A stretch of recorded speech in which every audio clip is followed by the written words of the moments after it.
2025 is no ordinary year. It is a cosmic turning point, a transition packed with astrological shifts that will dip our toes forward, take them out again, so that we can test the waters and redefine how we lead, connect, and create. If you're ready to harness these energies in your work and leadership for more impact and more ease, this episode is for you. Welcome to Star Powered Astrology for Changemakers. I'm Leslie Tagorda, your guide, a Hawaii-born Filipino Jewish astrologer who loves navigating visionaries like you through the spiritual journey of your work so that you can be inspired to lead by your chart and become the luminary leader you were born to be. Welcome, luminaries. In our last episode of 2024, I'm going to be sharing a replay of my live masterclass that I had earlier this week that dives deep into the astrological energies that will shape 2025. It is such a transitional year, arriving in 2026. In this episode, you're going to get an overview of the cosmic overstory. We're going to explore 5 major planetary ingresses, that's planets moving into new signs that will define the year, define the next 3 years, 6 years, and beyond, and discover 6 key trends in leadership and business that will help you stay ahead of the curve. Whether you're a solo entrepreneur, an activist, a community organizer, these insights are going to help you align your work with the cosmic flow so that you can lead with purpose and make a bigger impact. So please enjoy this episode, and thank you again for joining me and discovering astrology with me in 2024. Let's dive in. Well, thank you again for joining me today and deciding to spend the next 60 to maybe 90 minutes together. I'll do my best to manage our time. And this is quite the year that we are approaching. 2025 in the stars, I am calling this compassionate courage, reimagining a new path. Because as we're going to see, 2025 is such a transitional year where we fully arrive in 2026. And so we have a lot of back and forths. When we kind of put everything into context, we're always going to refer back to 2020 because 2020 was such a pivotal year. Astrologers have been looking at it for like decades, and we're like, what is going on? And ever since 2020, we've been kind of in this ripple impact that is leading us to 2026. At least that's how I see it. And you might know me because I am an astrologer that really loves focusing on leadership and change, business and entrepreneurship. And so as we look at what's happening in the stars in 2025, I'm going to bring this lens of how can we all show up as leaders? I'm not just talking about CEOs, I'm not just talking about community activists, but I'm talking about how can we individually know what we are here to do, who we are, what our strengths are, and contribute that back into the world to make this world a just place, especially coming up when there's so many opposing forces. How are we going to contribute? How are we going to cross the line? How are we going to create unity? So today, what I want to chat about is we're going to look at 2025 in the overview. And I love putting charts together and visualizing data. So Jeff and I put together a little timeline that we'll briefly go over. Then I want to talk about the cosmic overstory.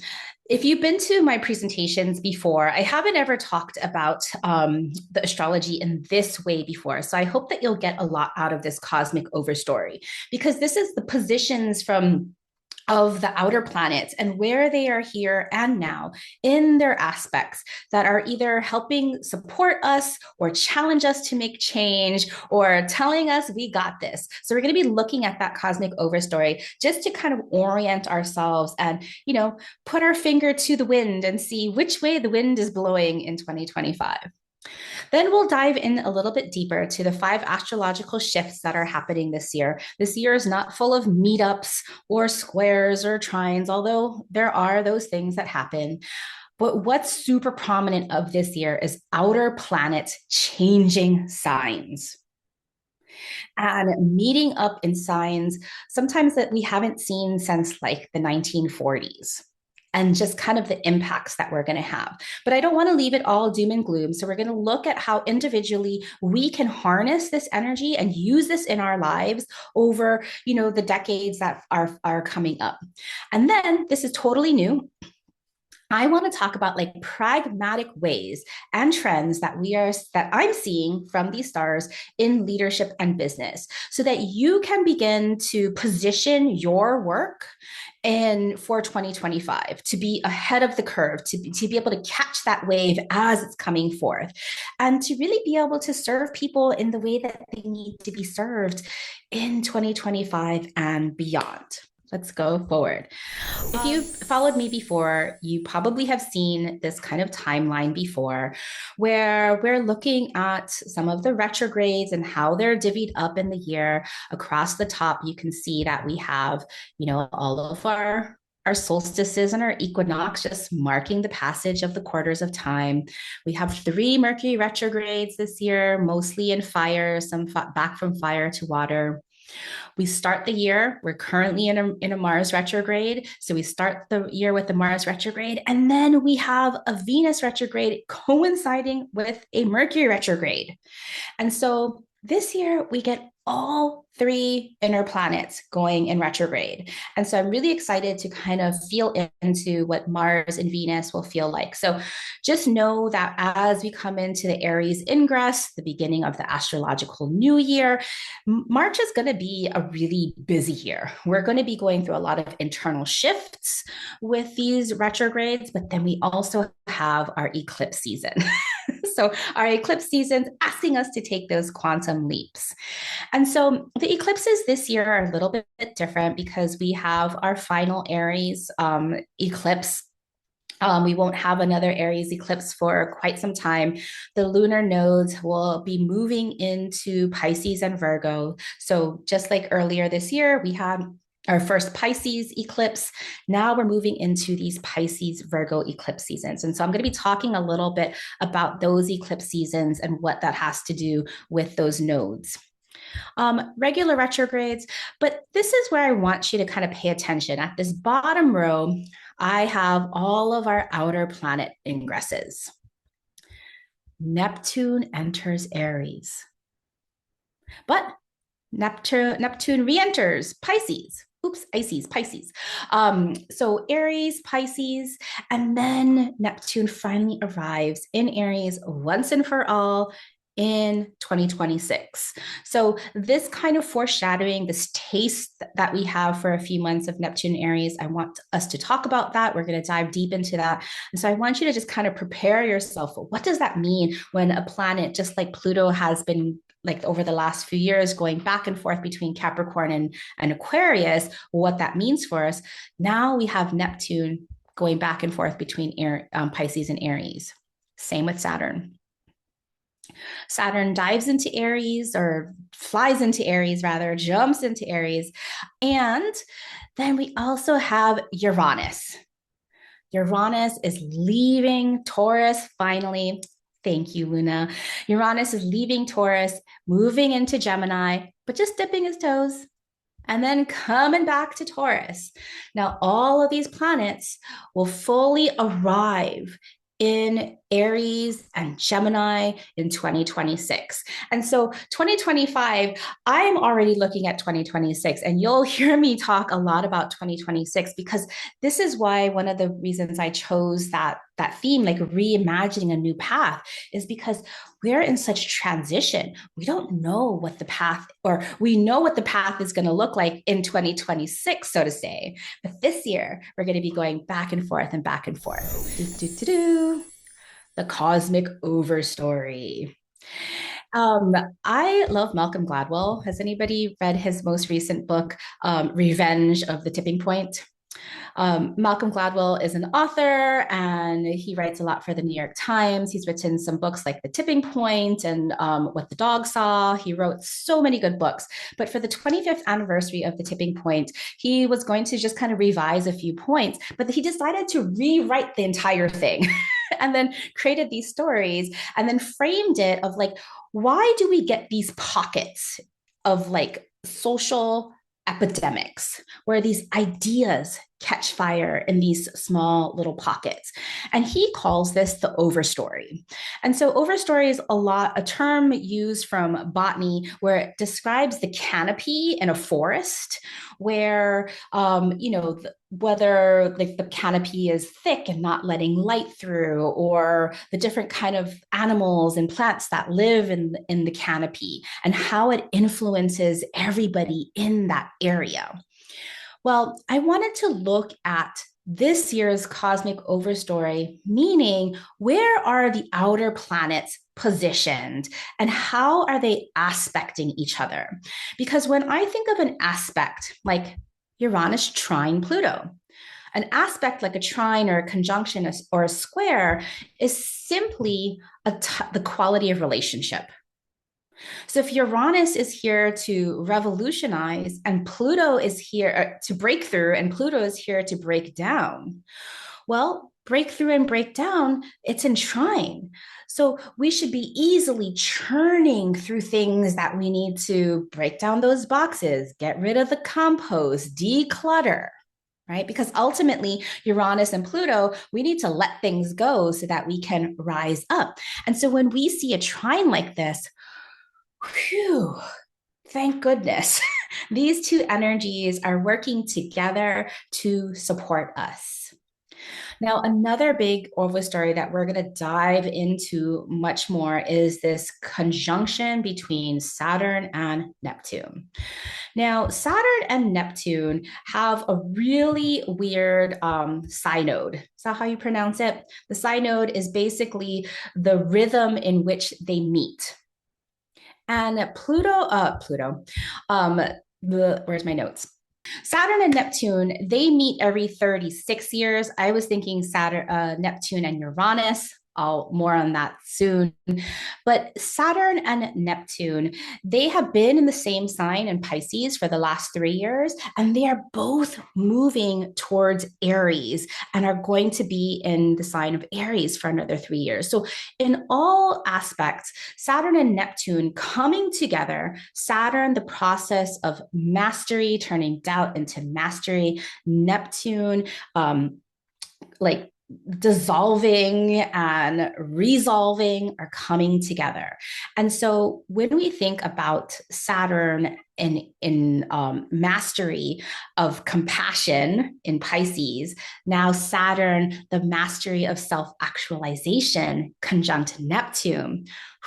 I'm going to talk much deeper into that, but you can see that they are going to be in orb, conjunct, blended together for the next year from April to April. And so there's a lot of things that are dissolving, systems that are dissolving. Like you think about like the Berlin Wall, like how Saturnian is that? A border that is crumbling down. And who crumbled it down? The people. And so I think this is really, really interesting. But on top of that, so Saturn conjunct Neptune for 12 months from April 2025 to April 2026, they will not meet exactly until February of 2026. And guess where they're meeting? On the world axes, 0 degrees of Aries. Now, if we just take that kind of theme that Susanna suggested about, the Berlin Wall, what kind of borders will be dissolving at this time on the world axes, right?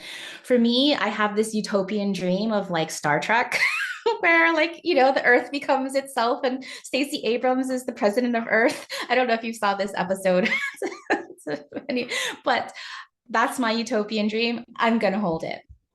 Now, Jupiter will be squaring both Saturn and Neptune conjunction in the early summer. So this little blip here, Jupiter with that square, again, that type of relationship, Jupiter is like, let's expand. But you know what? This expansion is going to be like a catalyst. It's not going to be super, super, super comfortable.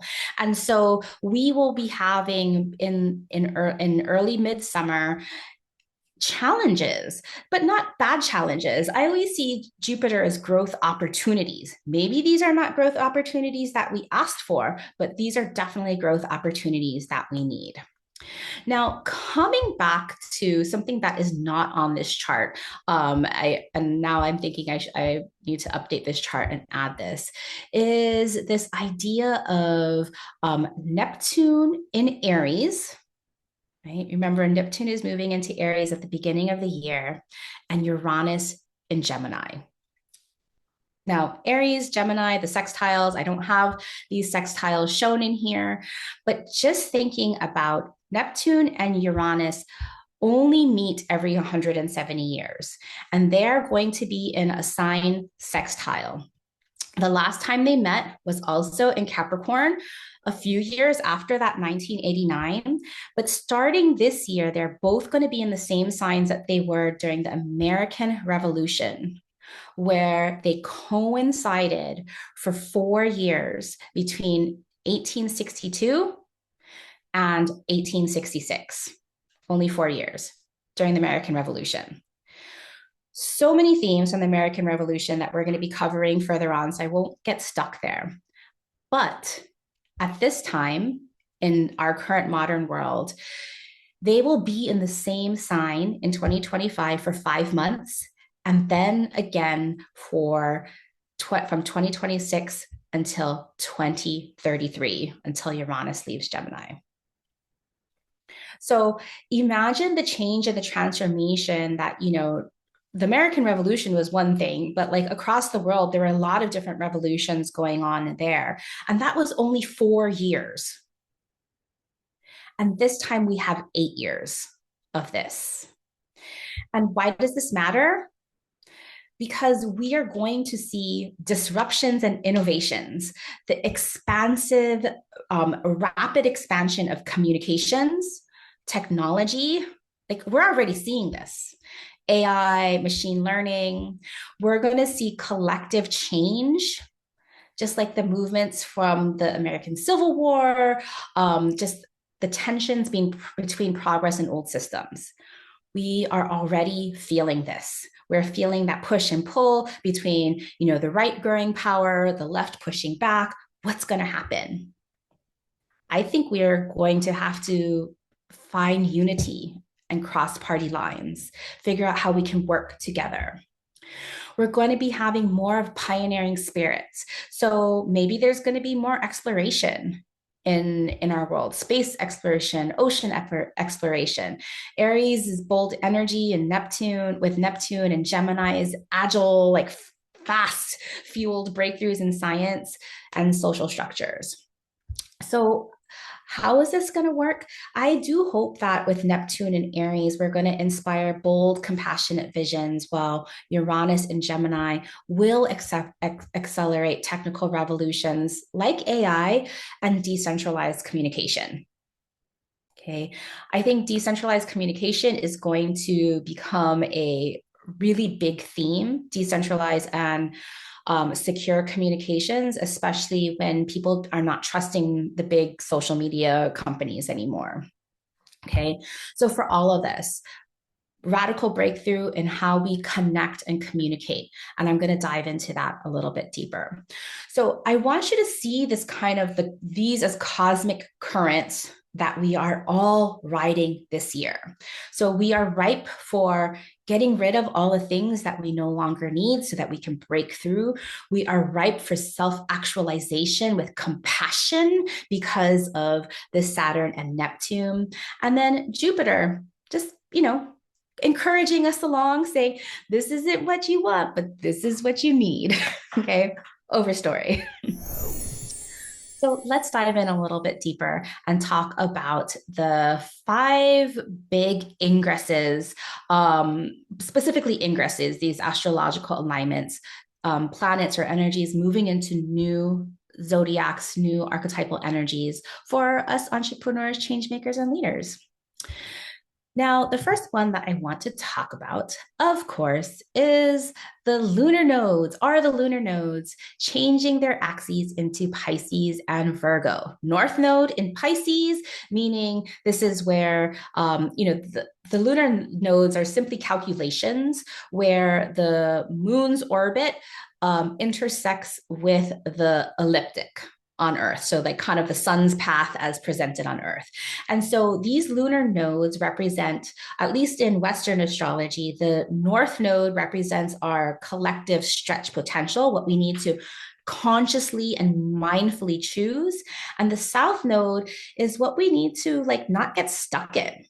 So, Pisces energy moving into conscientiousness, compassion, empathy, dissolving boundaries, surrendering, spiritual well being, flow, compassion again, compassion, empathy. Right. Saturn already set our way with Saturn doing, paving the way, like literally paving the way with those big heavy rollers, flattening and creating those demarcations for the road for the nodes to come through. And Virgo, the energy that we're moving away from. We're moving away from perfectionism, from pathologizing. Has anybody read David Bedrick's recent new book, The Unshaming Way? I highly recommend this book, and he's going to be coming into the podcast in March. But he really talks about like how all the things that we shame ourselves for not being good enough, or smart enough, or pretty enough, and how these comes from social constructs, and how we have our own body intelligence to tell us what we need. Okay, we don't need to pathologize what's wrong with ourselves. We don't need to diagnose and compartmentalize every little bit and piece to like analyze it to death. We don't need to overwork and be overly health conscious. We know how to do those things. We can fall back on it. So how can we make our lives much more easier and really focus on that compassion? And so these nodes are moving into these Pisces and Virgo. And I'm really hopeful over the next, 19 months as these nodes move into Pisces and Virgo, because this is giving us that compassion and empathy. This is how we are going to connect with people who look different than us, act different like us, vote differently than us, because we're going to have to find a way to come together. Okay. So over the next 19 months, you're being asked to stretch into compassion and move past criticism. How will you move beyond judgment to let compassion lead the way? Courageous compassion, remember. Now, the last time that the lunar nodes were in Pisces and Virgo, we had Al Gore's An Inconvenient Truth, educating the public about the dangers of climate change and how it's all of our responsibility to take care of our planet Earth. Al Gore won the Nobel Peace Prize. That's so Piscean. The launch of Twitter. Can you believe? Now we have this next lunar nodes coming back into Pisces. Now we have the demise, the dissolution of Twitter. Now it's X. But Twitter really created at the time a way of disseminating information that where everybody was a thought leader. And it's super interesting with Jack Dorsey. When you look at his astrology, he has that Gemini in the midheaven. Like, of course, he created Twitter. The popularization of yoga in the West. Of course, yoga existed in the West previous to 2006, but at this time, I live in San Francisco, and there was just like so many yoga studios, not too many anymore. Yeah, Karen, now Blue Sky is growing. Absolutely. So there's going to be new ways of communicating in this year that we'll see. Now, remember the lunar nodes change every 19.5 years, or it doesn't change. They come back every 19 and a half years. They're the calculated points. The last time was in 2006 and 2007. Now, this is one part that I love doing in terms of looking at how individually we can use this energy. Because it's great to know the history, it's great to know the overstory, but like, what about you? What about me? How are we going to do this? And so I want us to be able to reframe what it means to understand instead of criticize, right? We're going about a certain day, like like all the mistakes that and the typos that we have. I could criticize myself. I could get on Jeff really hard. Why didn't you notice that, Jeff? Like we are our own worst critics already. Like I don't need to do that. Oh, more fireworks. But understanding, what can I learn from this moment? If I had more time, if I had more resources, we could maybe do a better job. Yes, maybe next year and after we can, hire an editor or something. Dismantle perfection. What did I fail to complete? I mean, I don't know if you're like me, but I just have an ever lasting list of things that I'm never going to be able to get to. I could guilt myself for not finishing, and I do. But I'm doing my best to start to notice what have I accomplished? What kind of progress have I made? So I encourage that for you too, to focus on the progress, not on the failure. Now, in classic Virgo, productivity is all about efficiency, effectiveness, but the cost of productivity is burnout. And guess what? That's not effective. So, how can we start seeing that our reflection, how can we start seeing that our rest, our play, our joy is part of our productivity, part of our effectiveness? Shaming and vulnerability.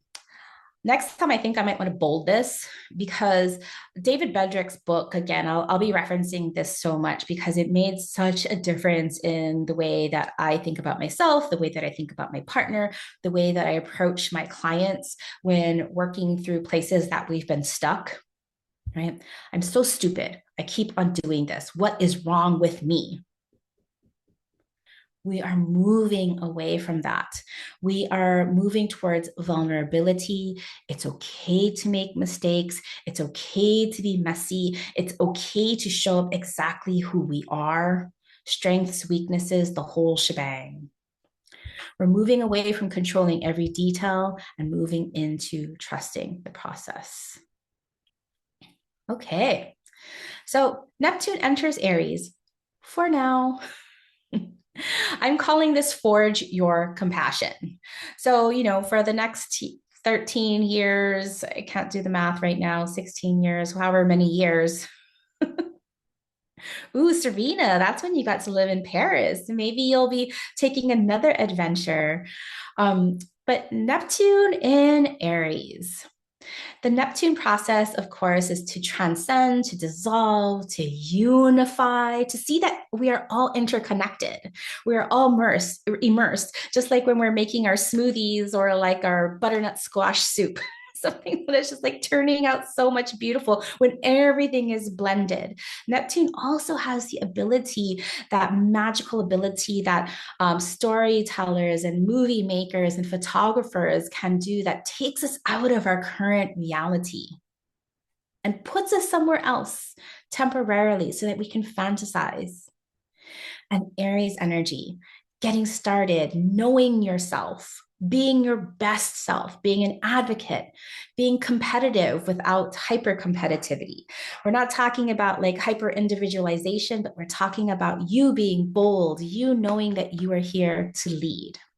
Okay. So, what's going to happen? Well, I want you to think about what fires are reshaping your compassion into strength. What fires? All the fires that we have put out. We don't have to shame ourselves for why the fire started. We can celebrate ourselves because we are putting them out and we're seeing what is being forged, what is being galvanized, because when we add fire, it strengthens. What fires are forging and reshaping your compassion into strength? Because compassion is a strength. Compassion for yourself, compassion for others, compassion for your enemies takes so much courage. Now, the last time Neptune was in Aries, again, we had this American Civil War. Very exciting. There's a lot of astrologers that are predicting another American Civil War. We might already be in it. right? Is California going to secede? Is Texas going to secede? Are we going to have these different factions? I don't know. Time will tell. Things are going to change though. Maybe will they be challenging? Maybe. But here are the things that we do have control over. We can let go of dominance and move into devotion. Now, one of the reasons, and this is like a big theme of my upcoming book in 2026, is how to lead with your stars and why so many of us don't see us as leaders, ourselves as leaders. A lot of us resist leader and leadership positions because we see on TV and society all of the most powerful leaders at leading with dominance and fear. We don't need that. We need leaders that show up fully to inspire others, that are devotional, that are of service to the people. We're moving away from the fear of vulnerability, that sensitivity is weak. I won't even say the Orange Cheetos name, but I feel for the guy sometimes, just in the way that he was brought up. He learned this sensitivity is weak. He learned this so much that he can't even say that he lost or suffered a defeat in the past because of fear of his father. That's what he was taught. No wonder he acts the way he does. His chart is full of like potent things that he could have used for so much good. Maybe some people say he's doing things that good. Not in my world. Instead, we're moving into strength and compassion. Compassion is my greatest strength. I show up with my open heart.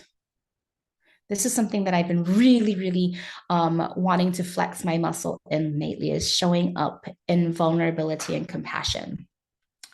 Conflict, I'll fight what's wrong. What about creation? I'll focus on creating what's possible. Again, crossing the lines, working together, focusing on the progress that we're going to make instead of fighting what we don't have. Okay. Self-centeredness, definitely moving away from that and moving into self-actualization. My growth and leadership are not only for me. When I grow, when I lead, that ripples forth. It inspires others. It makes impact. So you being your very best self, doing the thing that you were born to do in self-actualization, knowing yourself and acting on that, inspires others. It's so amazing. Moving away from aggression, let's burn the whole thing down. The whole world will be burned down if we do this. Into advocacy. How can I channel my fire into speaking up for those who need it? Isolation. For all of us reading our self-help books by ourselves, reading astrology books to like know who we are by ourselves, trying to figure out what's wrong with us. Healing does not happen in isolation when you're separate. Healing needs to be witnessed in unity, doing this with others on the same path.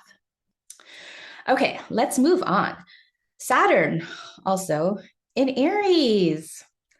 So Saturn in Aries and both Neptune and Aries. So Neptune in Aries was about forge your compassion. And now we have Saturn crystallizing your courage. They're very similar, but their process is totally different because Saturn's process is to mature and define and achieve and master focus. That's why I call it crystallize, because like the process of creating a crystal takes a lot of pressure, a lot of boundaries, and you get these sharp points. I don't know if you can see my little crystal. It's my favorite crystal.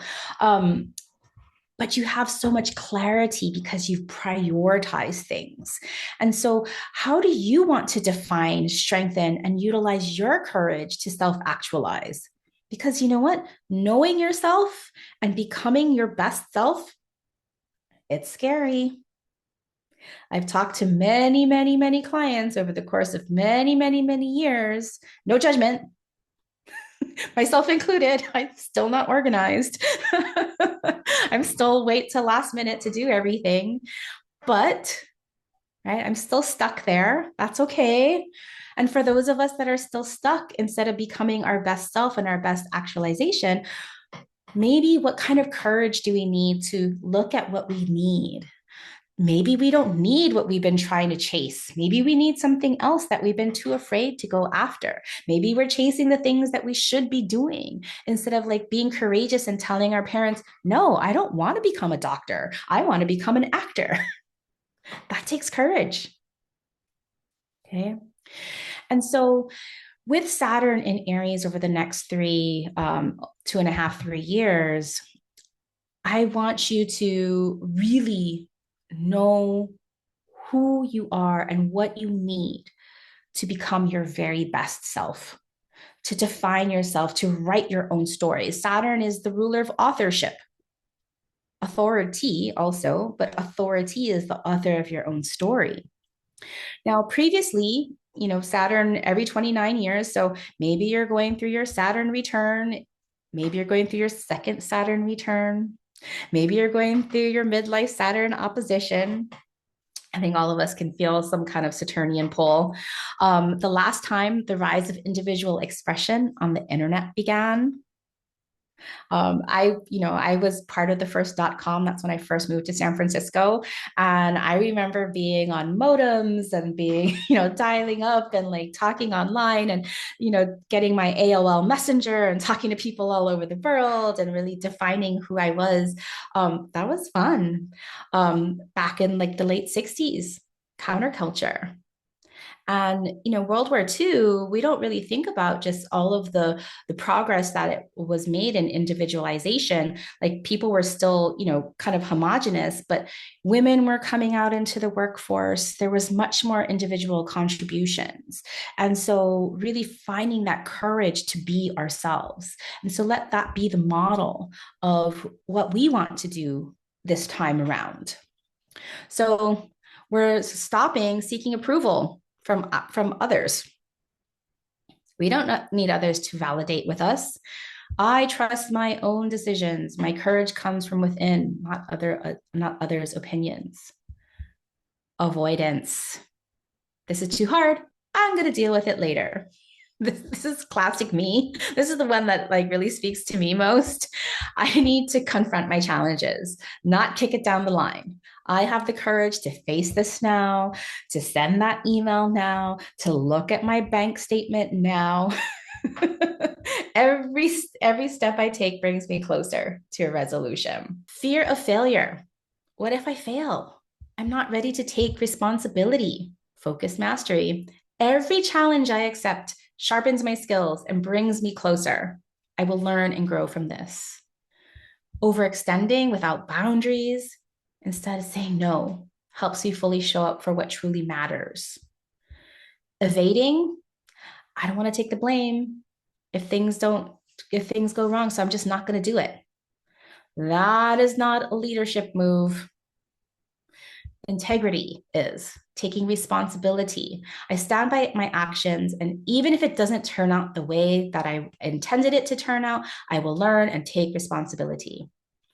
And then, of course, Saturn turns self-doubt into mastery.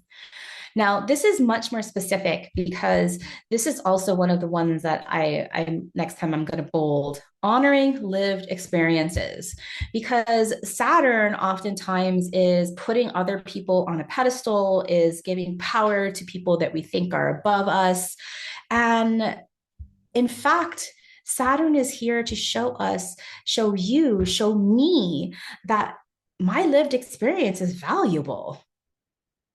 I am the expert in my own life, and I lead from what I've lived, learned, and mastered. That's why if you're working in kind of like the nonprofit field or like the service fields where you're trying to help a group of like marginalized people, you got to talk to those people in terms of what they need and not tell them what they should need, because that's not honoring their lived experience and their expertise in their own life. Okay. And this goes for you too. You are the expert. Okay, let's move on. So Jupiter enters Cancer. So Jupiter moves quickly spends about a year in each sign. And Jupiter has been in the sign of Gemini, which is considered its fall or its detriment because it's across from its home sign of Sagittarius. Now it's moving into nurturing, supportive Cancer. And so, yes, Susanna, thank you, Jupiter in Cancer. We need his loving energy with all of the yang, air, and fire. Yes, we have a little water to quench and nourish ourselves, to nurture your growth. If you've ever heard me talk about the fourth house, 10th house aspects, with the fourth house being traditionally ruled by Cancer, we have to root. We have to root into the earth. We have to nurture ourselves in the depths of the soil in order to rise. And so, this Jupiter in Cancer, nurture to growth, the question that I want you to reflect on is how can you nurture emotional safety to grow your capacity to feel, lead, and connect heart to heart? Okay. You don't need more strategies. You don't need more like how to's and negotiations about connecting. Connecting comes from an emotional level. When you can understand what somebody is saying, when somebody can understand what you are feeling, this is what it means to connect. When we connect, we trust. When we trust, we can do things together. So, of course, Jupiter's process to grow, to vision, to believe, to expand, to add meaning, all of the beautiful silver linings and learning lessons. And with Cancer, emotional intelligence, emotional safety, softness, nourishment, protection, reclaiming ancestral wisdom, family, home, culture, the gifts as well as the pains. Yes, and Susanna, Jupiter is exalted in Cancer. All the support of feminine leadership in that water cardinal sign. And Luna says the healing balm of Cancer, feeling our feelings, being embodied with supportive with all of the Aries ingresses. Yes, all this cardinal energy. And so, as Jupiter is in Cancer, this is absolutely our time to nurture and expand our emotional capacity, to be able to connect vulnerably with emotions heart to heart. That takes a ton of courage. Okay. Now, Jupiter moves quickly. So the last time, 2013 to 2014, before that, 2001 to 2002, before that, 89 to 90, before that, 77 to 78. Maybe you might be celebrating a Jupiter return. But in the 70s, in the late 70s, 77 to 78, the term inner child work emerged. In 89 and 90, we were talking earlier about the Berlin Wall. Like there's so many like correlations that are coming through, unifying a people, the German people. September 11th happened in 2001, a domestic attack really brought into the fore of nationalism and what it meant to be at home. The collective shift towards home and emotional safety and prioritizing communities prioritizing safety and security and resilience. Maybe we went a little overboard there. In 2001 and 2002, like we started to see online DNA testing kits where we started to learn about our ancestry and learn about so many different things.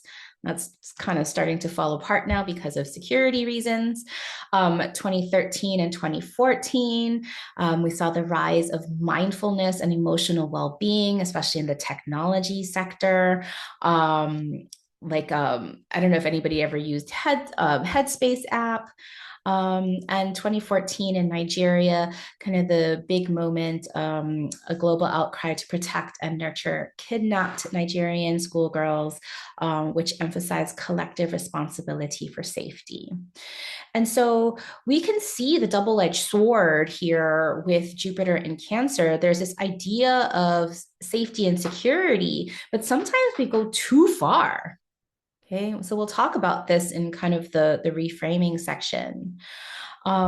So so we're dismantling all these things, suppressing our feelings, being cut off and not feeling connected to our heritage.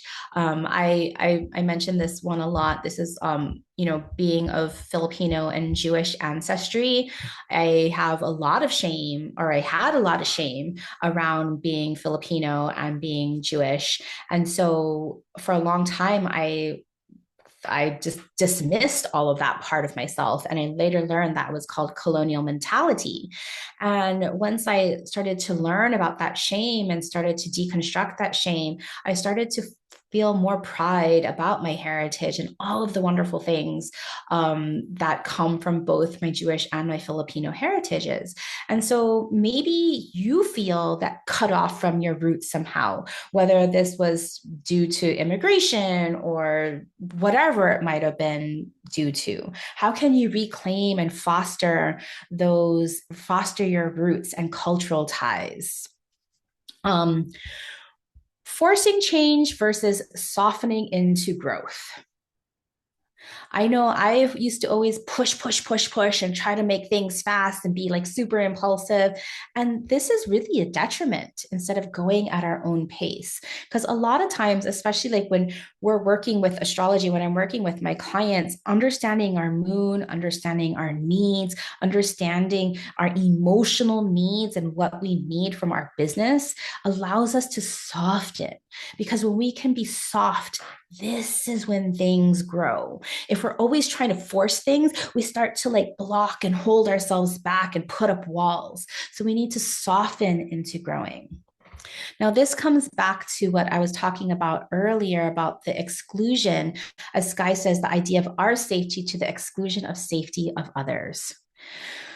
So, for all of us who are working in different industries that are looking about, like, human connection, or I don't know if Karen Fleshman is still on this call, but I'm just thinking about you with your business, Racy Conversations and Interracial Sisterhood, in terms of like, how do we bring people together? Bye, Luna. You're so welcome. In terms of like, not othering others, not treating other people as fundamentally different, seeing that we are more alike and creating collective belonging. Because when we have this collective belonging, that actually makes it much more safe for all of us. When we're separated into like our little, gated communities, that doesn't make things safer for all of us. Oversharing in terms of like eliciting sympathy or attention, that is like vulnerability hangover overload. That's not what we're doing here, but we're looking towards emotional safety and opening up and creating secure spaces to deepen trust and connection. Okay, we have a few more to go. Allison, all of them. Martha, combo of dismantling emotional suppression with softening into growth. I feel that for you so deeply. So the last one that we'll be talking about is Uranus entering Gemini for now. And this is one that I'm super, super excited about. And I'm calling this the theme of shake up your circles, your communities, the way that you talk to each other, the way that you communicate. Yeah, Susanna, I'm afraid of the backlash of machismo with this Aries energy, but isn't it a Venus year?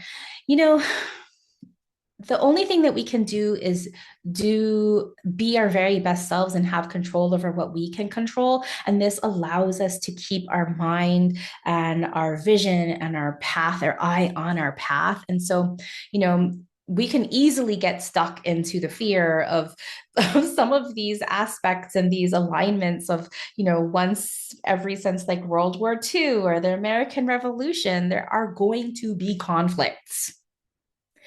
But this is going to be our call to not fight and not participate in the conflict, but seeing how we can work together with compassion. So, Uranus, coming back to Uranus and Gemini, where do you need to innovate your connections to challenge outdated systems, share your bold ideas, and forge meaningful alliances? I'm using the word forge a lot because of Aries and just the metal and the fire and everything. And so when we're thinking about these shaking up our circles, remember Gemini is a social sign. It's about cross-pollinating. It's about sharing ideas so that new ideas can evolve.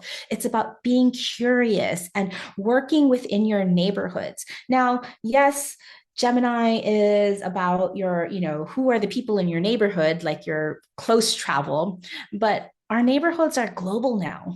It's really about finding your like-minded people from all over the world, being social, being curious, and Uranus to awaken. So, this is going to be, I think this is going to be, I'm looking forward to this. Serena says, going over my North Node, 2 degrees Gemini. Yes. Stretching into your soul potential. Okay. So Uranus takes 84 years to travel around the sun, spends about 7 years in each sign. So we get to look forward to this next 7 years. The last time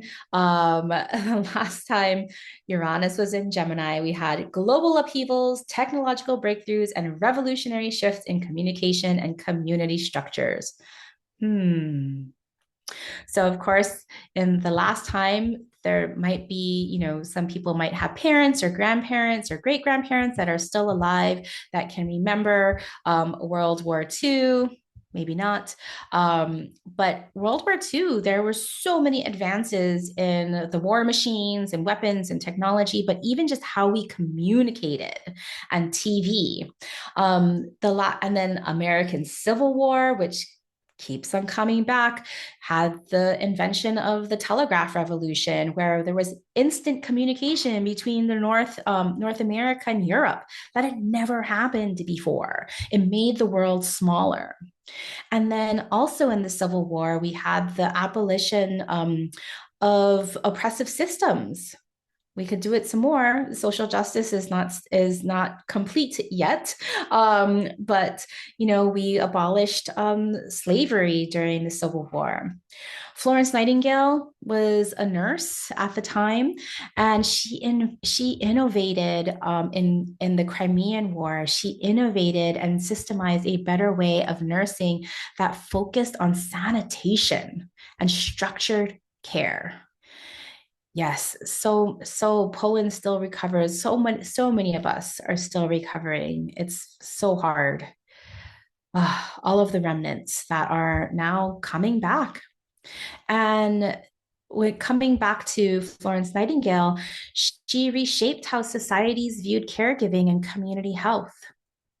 And then also at the same time in the mid 1800s, the rise of mass literacy and publishing.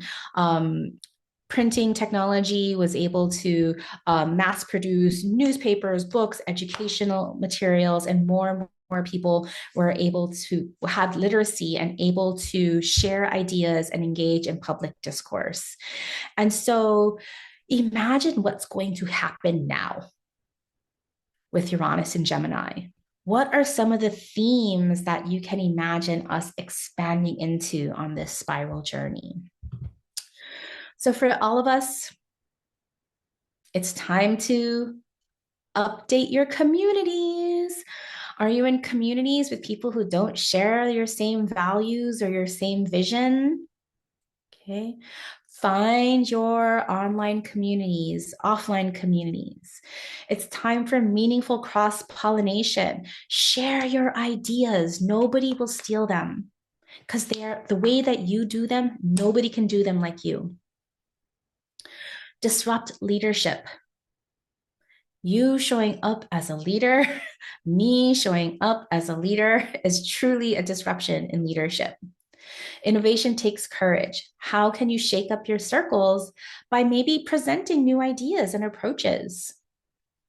Outreach. Do the invitations. You can step out of your isolation with compassion and courage, create new connections and opportunities.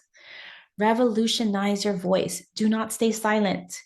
Your voice, your message is here to awaken new perspectives. And sharing your truth, your perspective inspires others to step into theirs. And of course, up leveling communication. Maybe we will go back to the way of the carrier pigeon because at least that is secure. Unless somebody steals your pigeon. But thinking of different ways to communicate, especially as, the big places like Meta and Twitter and things like that are no longer safe spaces. And so, how will we communicate? Okay, my friends, that was long. I know we're at the hour, but I'm going to continue on because, but before I continue on, I just wanted to understand what's your most exciting thing? What are you looking forward to most about Uranus in Gemini? Now, I know that Uranus transits can feel very disconcerting because there's so much restless energy. You can imagine just your electrical system just going like all circuits are on board. And so how do you manage all of that energy?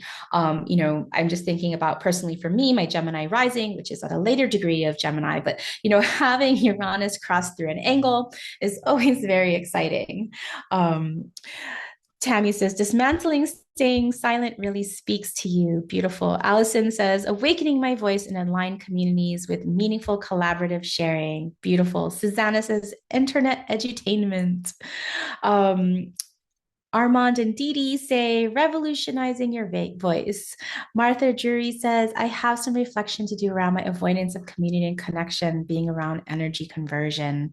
Conservation. Once I take better care of my emotional safety and tend to my energy reserves, I'll have more room for connection with others. Yes.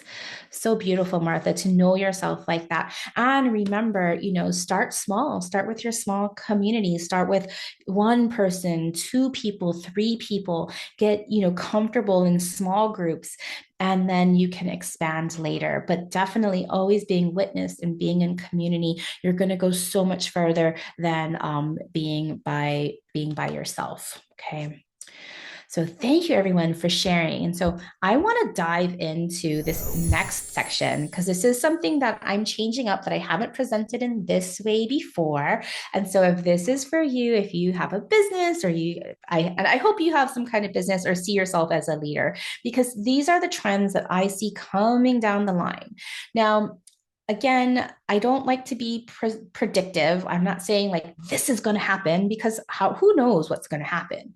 But I want to be prescriptive, meaning, hey, this is the energy that is available to us. What can we do? And so here are some suggestions how you can position yourself, position your business, position your work to stay ahead of change and integrate these cosmic energies that are coming our way so you can lead with bold, compassionate courage in 2025. So we're going to start with an overview.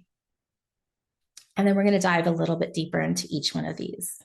Yay, Ishel. Ishel says, I was excited for this section. I would love to, after we go through, I hope I would love to hear your thoughts about this.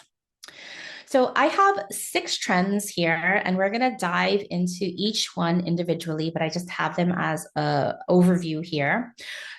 Collective leadership is one trend. AI expansion is another trend. Differentiating yourself and your skills in the AI world. Wellness and stewardship, I've put them together.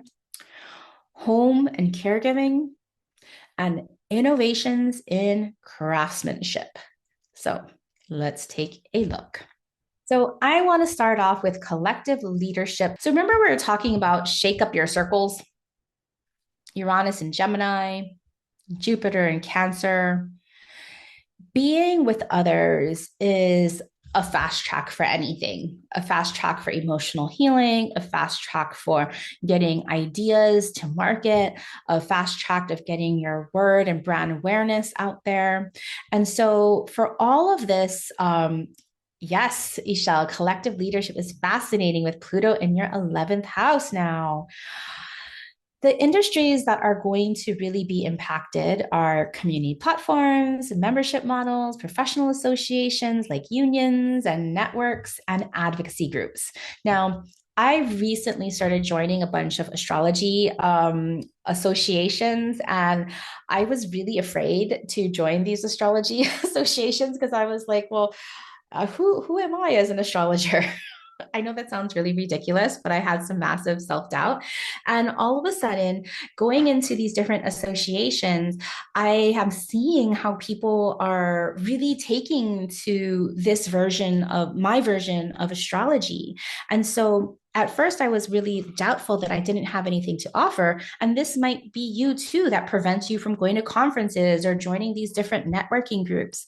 But really, find your way, find your courage into joining these different professional associations. Not all your groups are going to be all your people. So it takes some testing, know when to leave groups, but if they're not like your people, know when to join groups, explore. If you have a membership, if you have a community platform, thinking about you, Martha, who, starting small for all of us. And so we're going to see the rise of larger scale communities and networks that challenge traditional leadership models, unions, cooperatives, collaborative business ecosystems, and especially in industries where workers are demanding equity and collective power. So technology, healthcare, creative industries. I was talking to a client right before this in terms of like women's empowerment and, kind of our return back to like the 90s, super thin, no curves, very young supermodels, right? Where for a while we were going into more body inclusivity and more body positivity. That's kind of turning around. So where are the rest of us going to go? And so we have to create those communities for people who might feel excluded from the social norms. And so if this is you, start thinking about what kind of communities that you would give. Oh, thank you, Susanna. And so maybe you can build a membership platform. Maybe you can partner with an advocacy group. Maybe you can find networks and associations and join them and explore new circles. Okay, so stay on top of this trend, especially to grow and build your visibility and your leadership, as well as your business. Okay, trend number 2. AI expansion and human AI integration. Now, this is only going to grow. And AI, while super, super, super helpful, we use ChatGPT a lot to ideate, to reflect. I feed a lot of my content into ChatGPT to train it. But ChatGPT is still going to be ChatGPT. All these AI models are still going to be AI models, and they're going to get better and better and better. And so our job is to be more human. And what does it mean to be more human? To be able to be the thought leader, like training the AI to how you want it to work for you by having your purpose, having your meaning, having your special perspective, and not adopting the perspective of AI. If I adopted everything that ChatGPT gave me, everything would be embrace this, embrace that. I hate the word embrace. Why does the AI use that word embrace all the time? And so for you, how can you use AI in your work to do the repetitive things, to do the summaries, to write a proposal, to do follow-ups, to create systems, to create marketing plans, all the heavy work that takes you out of your creative zone of genius. And so I want you to really focus on your creativity, your perspective, your compassion, and work with AI in that way. Allison says, as a Woo editor, I try to bring all the soul human into AI copy. It's all about using AI as a tool. Absolutely. I love that. And so as AI takes up more work, as it replaces people even in corporate situations. It's going to be really, really important for you to know who you are, to know how to talk about your differences, your superpowers, your strengths, to differentiate yourself in an AI driven world. Um, Ishel says a popular prompt going around on TikTok to tell us what we don't know, but we need to know. And of the 10 major themes being shared by ChatGPT to users, half of them are major themes in your work. Yes, hopefully we'll take notice now that ChatGPT said so. Absolutely, because you know what? AI is not going to be able to do unshaming and healing and compassion. AI is not going to be able to, it knows a lot about astrology, actually. You could probably ask ChatGPT to, read your astrology or like tell you about aspects and what are the strengths from it. And that's a great tool too. But how you then connect the dots to your lived experience, my friend, only you can do that. And so I know that Ishel is a weaver and connects so many dots. And AI is going to be able to do some of it, but not all of it.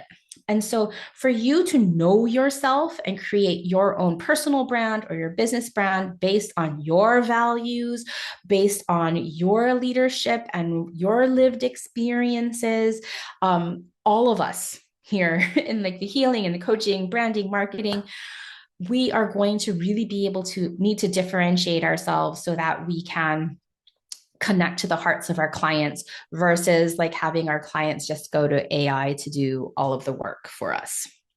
Um, to connect the dots. Yes, we're all going to connect the dots. And so, how you can use this, focus on your values based branding and storytelling, right? You can ask ChatGPT to help you write the story, but ChatGPT can't tell you, how you grew up, why you love astrology, why you went into the work that you do.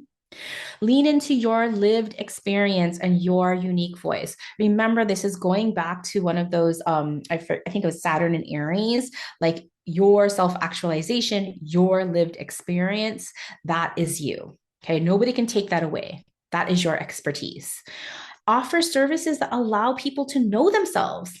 No wonder there's such a rise in astrologers and people who are doing other kinds of coaching and, having their astrology and their human design and their gene keys in their back pocket to do beautiful things, because these tools enable us to see the unseen and know ourselves in ways that we can't just do it by holding up the mirror. So offer services for people to get to know themselves, but not only to get to know themselves, but that help them self-actualize, because there is a gap between knowing what you're here to do and like knowing yourself and then actually doing the things that you want to do. Okay, so fill that gap with your work. Okay, for all of us healers, whether you're an emotional healer, like a psychotherapist, or you're a physical healer, like an energy worker, or you're a spiritual worker, like another energy worker, we all need healing, wellness, emotional intelligence. And the reason why I threw in and wrapped in environmental stewardship is because the health of our earth is directly proportional to the health of our bodies, ourselves, our families, and our communities. If we are not taking care of our water, if we are not taking care of our resources, we are directly impacting our own personal health. So these are things that AI cannot do. AI cannot heal. AI cannot create wellness. There will be an increased demand for businesses to prioritize wellness, emotional intelligence, and environmental sustainability. People are going to favor companies and organizations that care for their teams, communities, and the planet. The planet and water and health and wellness is directly related to human health and wellness. So invest in your own emotional intelligence and wellness. Learn how to speak about your emotions and what your emotions are telling you. Commit to your wellness programs to prevent burnout. Align products and services with sustainable and regenerative practices. Spend and invest only in other businesses that have sustainable practices or values that are aligned with you. Please do not buy bottled water unless it's absolutely necessary. I always say this, but I truly mean it. And ensure that everybody that you know that and that you don't know has access to clean water. Water is not a commodity. Water is a gift for all. We all have the right to clean water. Businesses and corporations and governments will make us think that it's not a gift, but it is truly a gift. Okay. Okay, two more. Why do I say not to buy bottled water? Because bottled water comes from corporations that are trying to profit. It's created out of plastic.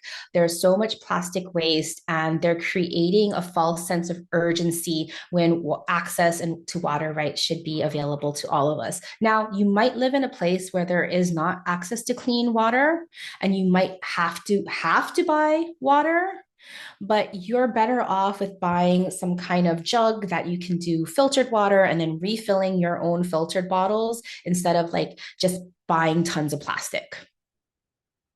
And yeah, corporations like Pepsi and Nestle are stealing groundwater from everywhere. It's terrible, terrible, terrible. Okay, I'll get off my soapbox. The rise of home, child, and women-centered care. I mean, you can see the writing on the wall, at least, in the United States with all of these elections and all of the going back on women's rights and healthcare. There is going to be such a need for women's healthcare, things that, have like home improvement and maintenance, things that are, enable people to work from home, more childcare and elder care solutions, more family-centered tech, more women-centered leadership programs, anything that can promote the wellness and the success of women, children, and non-binary folks are going to be on the rise. So businesses will see opportunities in industries addressing the gaps in caregiving, flexible workspaces, family-friendly systems, and companies that support home life, home maintenance, home improvement will lead as the workforce seeks to balance work and caregiving. Okay. If you have, small children, maybe you have elderly parents, there's going to be so much of a greater need for this. So anything that's helping in this arena, this is a very, very vast and wide, but maybe you can, if you have a business, you can offer flexible work times. Maybe you can develop products or services that support home-centered needs. Maybe you can invest in women-centered leadership programs or create opportunities for mothers and caretakers in business, create opportunities for elders in the workplace. There's so many Gen X, like early Gen X and late boomers that are at retirement age, but still have so much to contribute and offer. And that is a hugely untapped potential. How we can, look to the mentorship of elders. We should not be throwing away that wisdom. So think about how you might want to bring this to the fore in your leadership and business. Okay, last one. Innovation in craftsmanship, materials, and art. This is really focused on design, architecture, engineering, arts and crafts, as well as manufacturing. I do see, especially with Neptune and Saturn going through Aries, that there's going to be improvements in materials science. So different types of alloys, different ways of creating different materials that are going to be stronger, more sustainable, maybe can hold a power for the electrical grid a little bit better, but they're going to be more cutting edge materials. And whether or not you're in industry or you're in art, there are going to be so many different ways to harness this. And even if you're not in those industries, but you just want to explore maybe a glassmaking workshop, or in San Francisco, all these ceramic workshops have been popping up in every single neighborhood where like people are working into the night crafting like handmade pottery. and different types of ceramics and vases and art and tableware. I do like, and pottery and ceramics is literally forging, right? That's fire and earth. And so whether it's fire and metal or fire and earth, there's going to be such a big expansion in this. I do see this a lot. Um, yes, tool and appliance libraries for all like the makers. Absolutely. We will be seeing, and maybe I could have put that in here also, is about more making and fixing is also going to be is part of this versus just buying something new and throwing out the old one. So that is coming too. So I'm curious before we move on, how are you already inspired to bring some of these trends into your work and your services? And or even like, products and services that you already have that you might want to reposition differently. Yeah, Ishel, it's such a strong culture here in Mexico. People can bring many broken appliances back to life. I mean, thinking about like Mexico and Cuba and places where labor is less expensive. Like in the United States, like labor is so expensive that it's cheaper to throw something away and buy something new. But people are really seeing the fallacy of that. So hopefully that'll catch on here. Serena is going to lead with storytelling, values, and lived experience. Absolutely.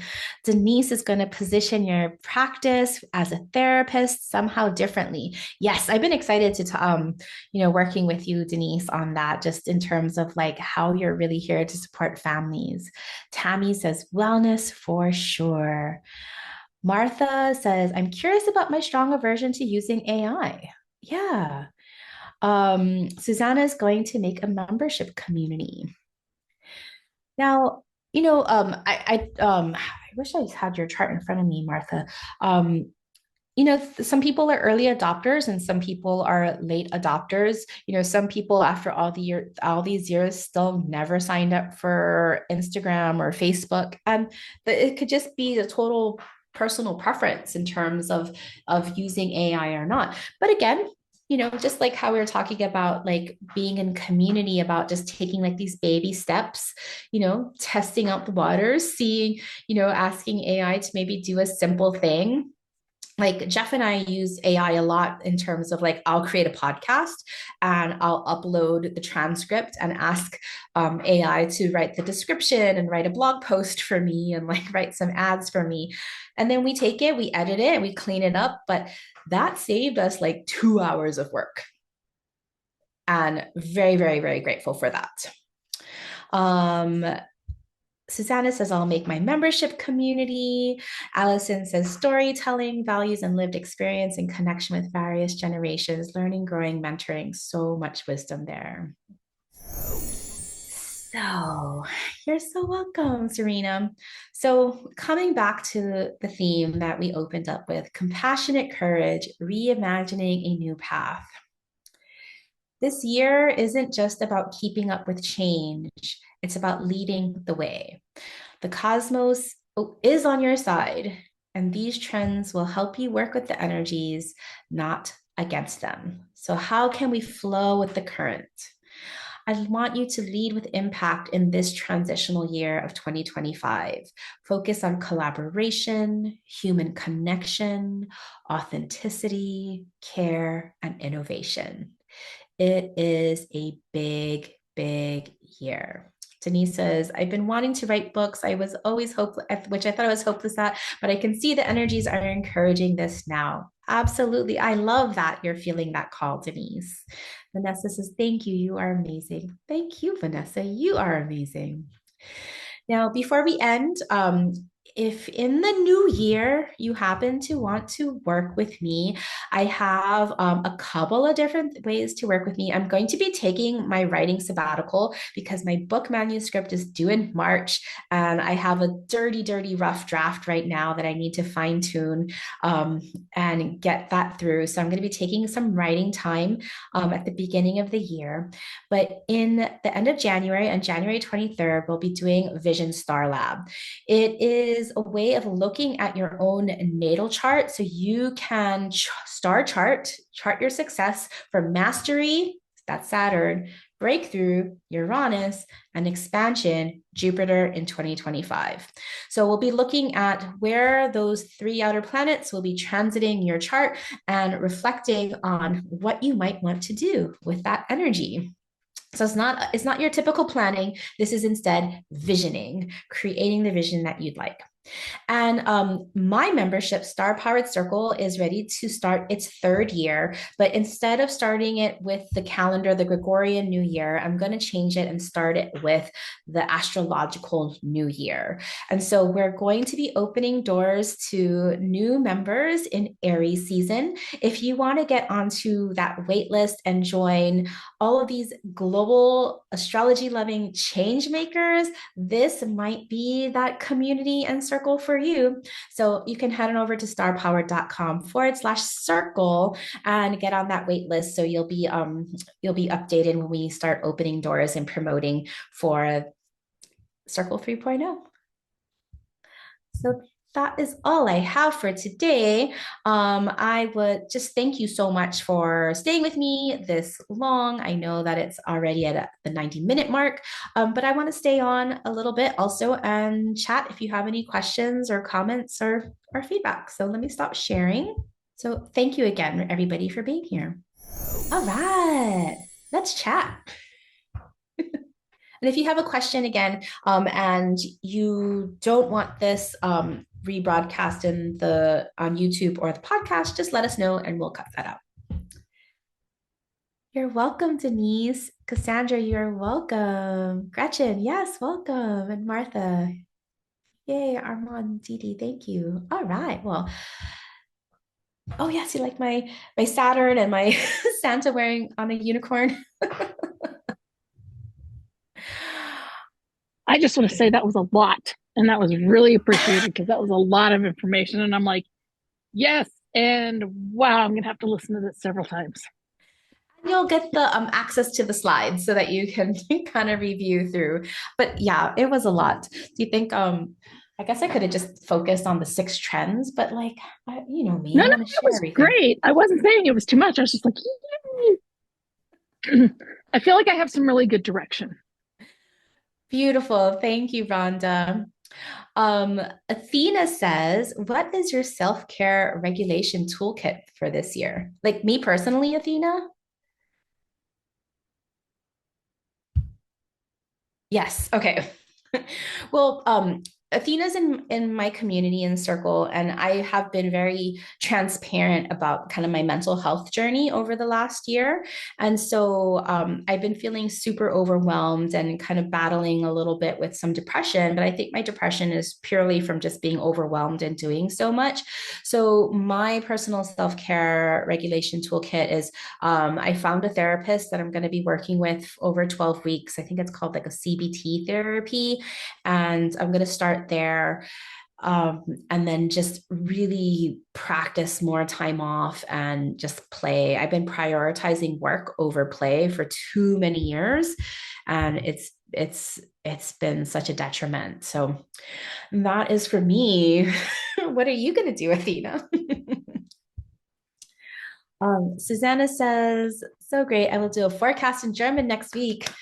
Yes, please do, Susanna. Business and inner work. Um, yes, Miana says, I appreciate this and I'm excited for the new year. I love the astrology transits and trends. Susanna says, I suggest breath work on the run with so much Uranian energy for the nervous system. Yeah, I've been practicing a little bit of my own breath work from what I've learned from clients, but I think diving into there in circle, there's a bunch of people that do some breath work, and maybe that is a really good idea with the Uranus and Gemini, and then how breath adds, you know, increases fire. So I love that idea. Thank you. Allison says CBT and DBT is amazing. I'm really excited. Gretchen says Mars and Leo is here to support you. Yes. And Ishal says you have your own space in the new place too. Yes, that will help my 2-4. Absolutely. I have like an entire room that's like my own office now. That was a little bit of a contention with my husband because he's like, well, why do you get to have your own space and I don't get to have my own space? It's like, well, I can write this whole space off with my business and you're an employee. So here we go. We will find you your own space, husband. You don't have as much. I need to cleanse my aura. But anybody have any questions about the presentation or what's coming up in the stars? Yeah, Gretchen, you can tell that to my husband. I can have a question. That's okay. Yeah, of course, Marta. Yeah, I would love some insights about, because you've mentioned about the North Node axis is going from Aries into Pisces. Mm-hmm. So the North Node will be in Pisces, and apparently my South Node is in Pisces. So I will have like, this weird It's called a nodal inverse. north oppositions, or sorry, Yeah, could you just repeat that once again? Yeah, it's called a nodal inverse. Nodal inverse. Inverse. Okay. All right. That's a clever name. You can look it up. It almost feels almost like at least when I was going through it, you go through it around like 46, 47. Is that how old 45. you are? Mm-hmm. 45, So yeah. it's 46 next year, so yeah, spot on. Yeah. Mm-hmm. And so when you go through that, it almost feels like there's a little bit of confusion. You're like, am I doing this right thing? Is that what I really want to be doing? And so it's almost like 2 Mm-hmm. steps back, 1 step forward. You get clarity through the confusion. Okay. It Yeah, feels that like would be an confusing because they are also conjunction with my IC and MC, right? Couldn't be better. Absolutely. So it's like if we always think about the IC to the MC root to rise, maybe you have to rise to root. Maybe you're like a hydroponic plant where you're growing, but then now your roots are coming down. Oh, that's In the very lab. Piscean, so I can imagine that myself doing it. So yeah. Yeah, it could be the other way around, yeah. It's a funny little transit for sure. Adds to all your other midlife transits. Thank you. Yeah. We've got a party over there, so Definitely a what midlife a joy. party.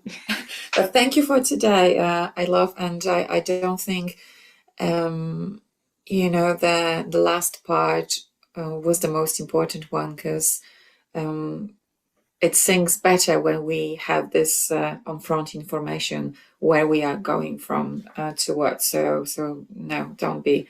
It's great, but I think we all can't wait for your book. So that will be awesome.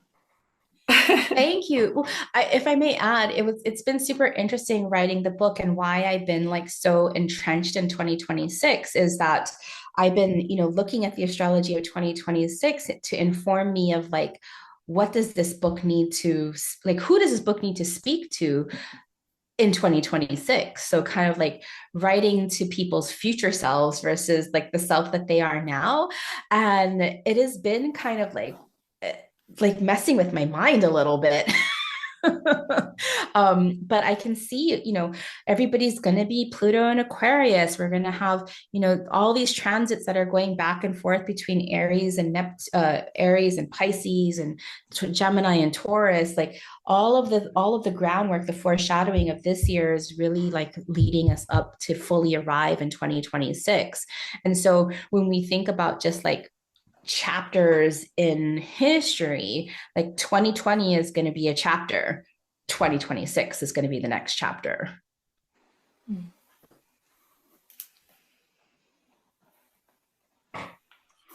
I have a question.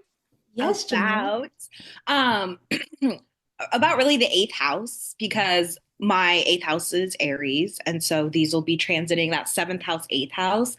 And part of the 8th house, I understand the whole taxes and debts and all of that part of it, but I am kind of more interested in the I know the intimacy, intimacy lives in the 8th house, or like things that are deep down. Because if I think about Scorpio, they tend to have a lot going under the surface, and it'll explode out if it needs to explode out.